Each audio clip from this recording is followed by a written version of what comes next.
Bienvenidos a un nuevo episodio de Un Compromiso con tu Salud, un podcast de Laboratorios LIFE, en donde hablaremos de temas de interés acerca de tu bienestar y la de tu familia.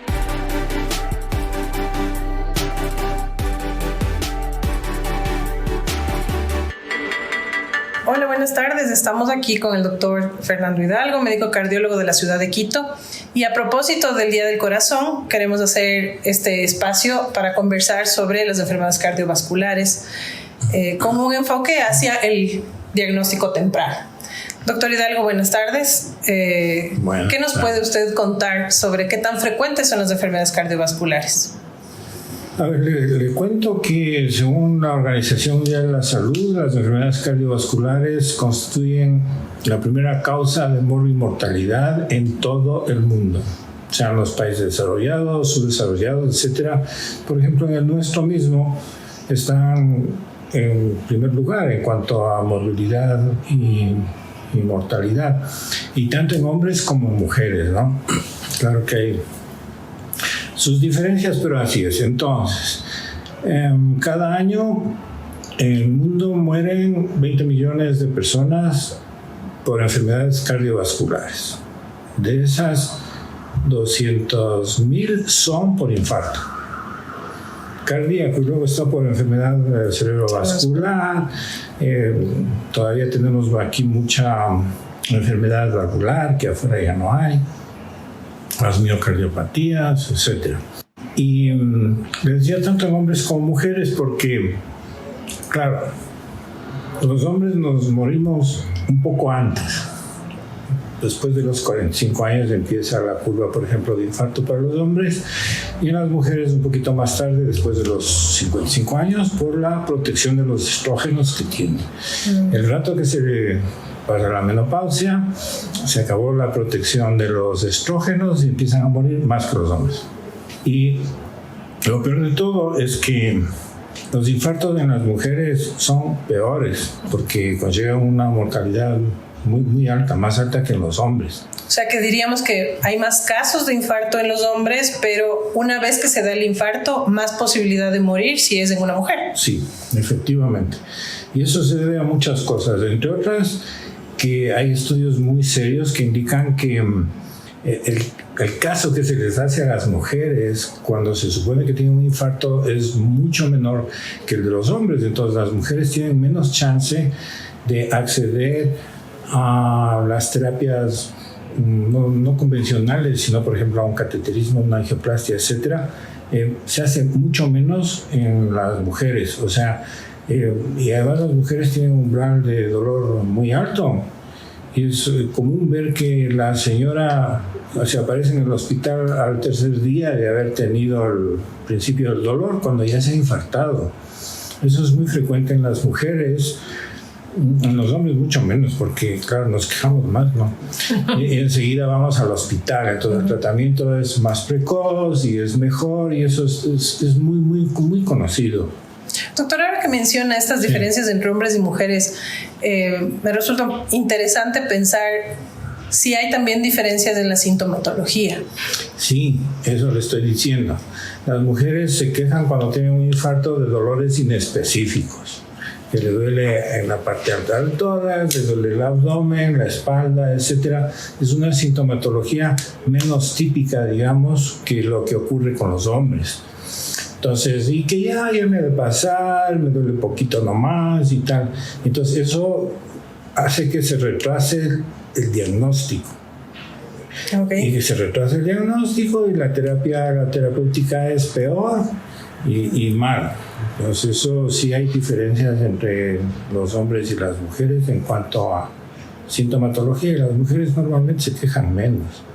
Ahora, cuando, digamos, lo que todo el mundo conoce en general de un infarto es un dolor en el tórax, en el pecho, muy intenso, y ahí uno piensa está teniendo un infarto, pero hay otras formas clínicas o de presentación de los casos que a lo mejor pueden confundirse con otras cosas. Claro, incluso hay infartos sin dolor. Los infartos silentes, que se llaman, se ven mucho en los diabéticos, porque los diabéticos tienen una alteración en la sensación de dolor. ¿no? Hay diabéticos que ponen la mano en el fuego y se queman y no se dan ni cuenta de que se han quemado. Lo mismo pasa con el infarto, que como hay una pérdida de sensibilidad, puede haber un infarto sin dolor. Okay. Ya, como las mujeres tienen los peores casos de diabetes y además hay más diabetes en mujeres que en hombres, se puede pasar un infarto y al médico le llega una persona diabética a los 6 meses que ha tenido el infarto, le hace un electrocardiograma y recién se da cuenta que ha pasado caminando el infarto cardíaco, lo cual es muy peligroso, ¿no? Pero pasa con frecuencia. Doctor, ¿y qué otra sintomatología puede haber? Además del dolor, que creo que es lo que todo el mundo puede más o menos identificar. ¿Cuándo debería buscarse atención? ¿Cuándo debería alguien alarmarse? O sea, lo típico es el dolor que se llama angina de pecho, pero hay lo que se llama equivalentes anginosos, que para el médico tienen la misma validez que el dolor, porque en estos casos, sobre todo cuando no hay dolor, ya le digo, y eso es disnea, o sea, dificultad para respirar. El dolor puede ser incluso abdominal, de tipo abdominal, o doler solo los brazos y no el pecho, o sea, es muy variable. Por eso es que cuando el médico sospecha que puede haber algo de eso, enseguida tiene que hacer unos exámenes de sangre, un electrocardiograma, a ver cómo está la troponina y tal, ¿no? Porque están los infartos típicos, pero están los infartos que son atípicos completamente. Entonces, esos equivalentes anginosos que le hablaba son la disnea, la dificultad para respirar, el cansancio fácil. La persona está cansada, no sabe por qué está cansada. Hay palpitaciones rápidas porque el infarto muchas veces va con un montón de arritmias. Okay. Así que el médico tiene que estar preparado para identificar el infarto, no solo por el dolor, sino ver estos equivalentes anginosos que se llaman. Perfecto. Y estábamos hablando de infarto, pero sabemos que un factor de riesgo para no solo el infarto, sino otras enfermedades cardiovasculares, y es una enfermedad cardiovascular per se, es la hipertensión arterial, ¿no es cierto? Sabemos que es una enfermedad silente que tampoco da muchísimas manifestaciones hasta que se diagnostica, y normalmente no se diagnostica porque haya producido sintomatología. ¿Qué nos puede contar un poco de los mitos que hay al respecto de que debo estar con la presión alta? ¿Es común escuchar que le sangra la nariz o que se le hace un derrame en el ojo y que seguramente tiene la presión alta? Mire, el mito más grande es que la hipertensión provoca dolor de cabeza, porque la gente cree habitualmente que tiene el dolor de cabeza porque está alta la presión arterial, y eso es el gran mito, digamos, porque no es verdad. La hipertensión arterial no produce dolor de cabeza, sino cuando está muy alta. Por ejemplo, por encima de 200, que hay una emergencia hipertensiva y tal. Entonces, pero la gente cree que el dolor de cabeza está producido por la hipertensión arterial. Y muchas veces, equivocadas o no, van al médico por el dolor de cabeza. Pero ya sabemos que le llaman el enemigo silencioso a la hipertensión arterial porque no da síntomas hasta que pasa algo grave. Entonces, tiene el paciente un evento cerebrovascular o un infarto cardíaco y se da cuenta de que ha sido hipertenso 20 años, pero no ha sido diagnosticado y peor tratado, ¿no? Que es un gran problema. Ni el 20% de los hipertensos están bien tratados. Ese es el gran mito de la hipertensión arterial. El dolor de cabeza, cuando los ojitos ni se diga, porque cuando hay una hemorragia subconjuntival, que los ojos se le pone rojo, el paciente incluso va al oftalmólogo y el oftalmólogo lo manda al cardiólogo. Cuando esa hemorragia subconjuntival, en la mayoría de los casos, es porque se rompió una venita, una vena, no una arteria. No una arteria. Se rompe una vena porque tosió el paciente, porque estornudó el paciente, porque levantó un peso y se rompe la venita y el ojo se pone rojo y entonces creen que es por hipertensión arterial y no hay tal. Yo veo muchas hemorragias de estas Vienen muchos pacientes derivados del oftalmólogo y casi ninguno es por hipertensión arterial, es por lo que le estoy diciendo. Porque cuando se rompe una arteria, la hemorragia es grave y el paciente comúnmente tiene el ojito rojo, pero nada más. En 8 o 10 días se le ha quitado el rojo del ojo y no ha pasado nada. Así que es otro de los mitos de la hipertensión arterial. Y entonces, ¿cómo puede un paciente sospechar que tiene hipertensión? ¿O simplemente no se puede y hay que recurrir a otro tipo de...? No se puede, pero tienen que hacerse los chequeos anuales. Ya le dije, las mujeres después de los 55 años y los hombres después de los 45 años tienen que recibir un chequeo cardiológico general, no, de medicina general, cada año.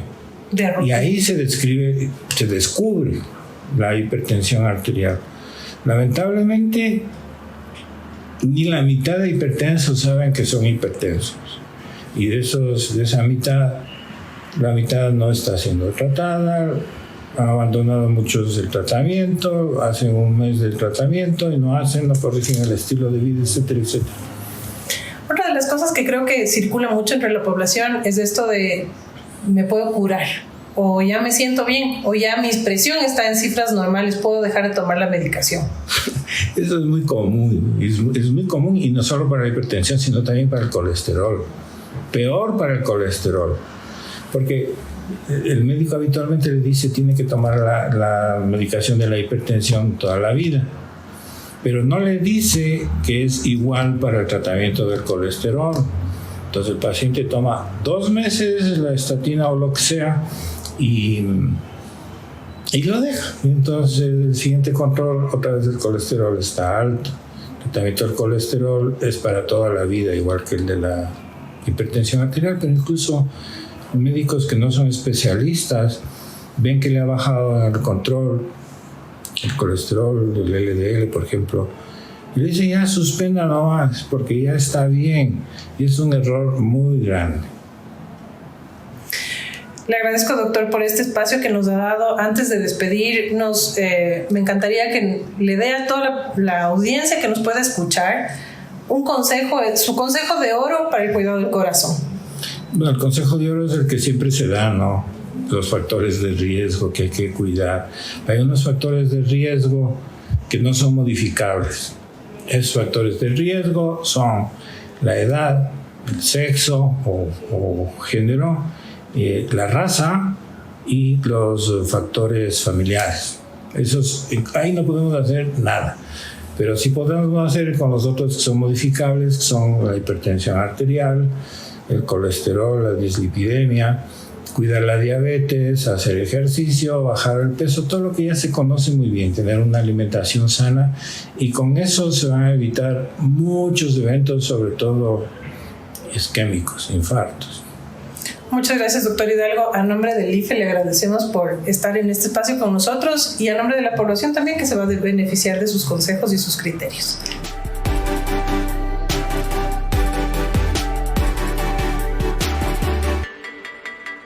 Esto fue Un Compromiso con tu Salud.